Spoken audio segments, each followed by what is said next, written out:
Track या पेशाब के रास्ते का कोई इन्फेक्शन हो जाता है या आपको सीने की जलन, हार्ट बर्न के इश्यूज में, खास तौर पे हाई ब्लड प्रेशर वाले पेशेंट्स। अस्सलाम वालेकुम, मैं मोहम्मद अवैस आपसे मुखातिब हूँ। आज की इस वीडियो में रिव्यू करूंगा सिट्रो सोडा साशे का। तो पाकिस्तान में बहुत ज्यादा यूज किया जाता है और बड़ा जबरदस्त रिजल्ट है इसका। तो इसके फवायद और नुकसानात के बारे में जानेंगे, तरीका इस्तेमाल सही क्या है वो बताऊंगा, और किन किन तकालीफ में इस्तेमाल किया जाता है, ये सारी डिटेल इंशाल्लाह इस वीडियो में दूंगा। लेकिन उससे पहले गुजारिश है, अगर आप मेरे चैनल पर नए हैं, वीडियो को लाइक कीजिएगा, चैनल को सब्सक्राइब कीजिएगा, साथ में बेल आइकन को भी जरूर दबाइएगा। तो चलते हैं अपने टॉपिक की तरफ। तो ब्रांड नेम है सिट्रो सोडा। एबट फार्मा इसको बना रही है, जो कि एक मल्टीनेशनल फार्मा है। कीमत की बात की जाए तो तकरीबन 18 रुपए में पाकिस्तानी मार्केट में ये अवेलेबल है। अब इसमें जो दवा शामिल है वो है sodium bicarbonate, citric acid, sodium citrate और टार्टेरिक एसिड। तो इसमें मुख्तलिफ एसिड्स और एंटीसिड्स वगैरह इसमें ऐड किए गए हैं।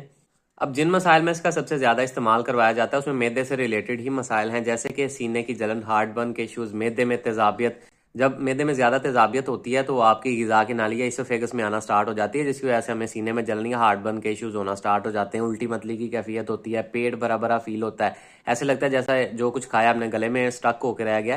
तो ऐसी कैफियत में भी इसका इस्तेमाल करवाया जाता है। उसके अलावा इंडाइजेशन, बदहजमी वगैरह हो जाना, खट्टी डकारें आना और पेट का फूल जाना, कुछ खाया इस तरह का कि जैसे हजम ही नहीं हो रहा, जो कुछ खाया वहीं पे स्टक है, तो ऐसी कंडीशन में भी इसका इस्तेमाल करवाया जाता है। उसके अलावा पेट का फूलना, ब्लोटिंग वगैरह या गैस का, फ्लैचुलेंस का ज्यादा होना, तो ऐसी कैफियत में इसका इस्तेमाल किया जा सकता है। इसके अलावा इसका इस्तेमाल गुर्दों से रिलेटेड मसाइल, यानी कि यूरिनरी ट्रैक या पेशाब के रास्ते का कोई इन्फेक्शन हो जाता है या आपको पथरियां होती हैं, तो उसकी वजह से आपके शदीद जलन होने लग जाती है पेशाब में, तो ये आपके पेशाब की पीएच को बढ़ाता है, जिसकी वजह से आपके पेशाब की जलन भी बेहतर होती है। दूसरा, ये गुर्दों में पथरियां जो हैं उनमें भी मुफीद है, उनको तोड़ने में और मजीद बनने में भी रुकावट पैदा करता है। इसके अलावा अगर आपको गुर्दे में या पेशाब के रास्ते में कहीं पे कोई इन्फेक्शन हो जाती है तो उन जरासीमों की अफजाइश को रोकने में भी मदद देता है, बैक्टीरिया को बढ़ने नहीं देता, जिसकी वजह से उस इन्फेक्शन को ट्रीट करने में भी मदद मिलती है।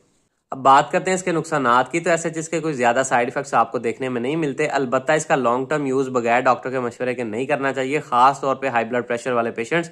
चूंकि इसमें सोडियम शामिल है तो सोडियम ज्यादा इंटेक लेने से इसकी वजह से ब्लड प्रेशर ज्यादा हाई हो सकता है, या आपका जिस्म इनमें से किसी इंग्रेडिएंट से अगर एलर्जिक हो तो कोई एलर्जिक रिएक्शन देखने में मिल सकता है। अब बात करते हैं इसके तरीका इस्तेमाल की। तो बालग अफराद में इसके 1 से 2 साशे आधे ग्लास ठंडे पानी में मिक्स करके आपने फौरन पी लेना है, और उसके बाद ट्राई करना है कि आधा ग्लास पानी का मजीद पी लें। 6 साल से 12 साल के बच्चों के लिए इसका 1 साशे आधे ग्लास पानी में मिक्स करके पी लें, और फिर उसी तरह आधा ग्लास पानी आपने बाद में भी पी लेना है। तो ये सारा इसका तरीका इस्तेमाल था। उम्मीद है आप लोगों को पसंद आई होगी वीडियो पसंद आई है वीडियो को लाइक कीजिएगा, चैनल को सब्सक्राइब कीजिएगा। अल्लाह हाफिज।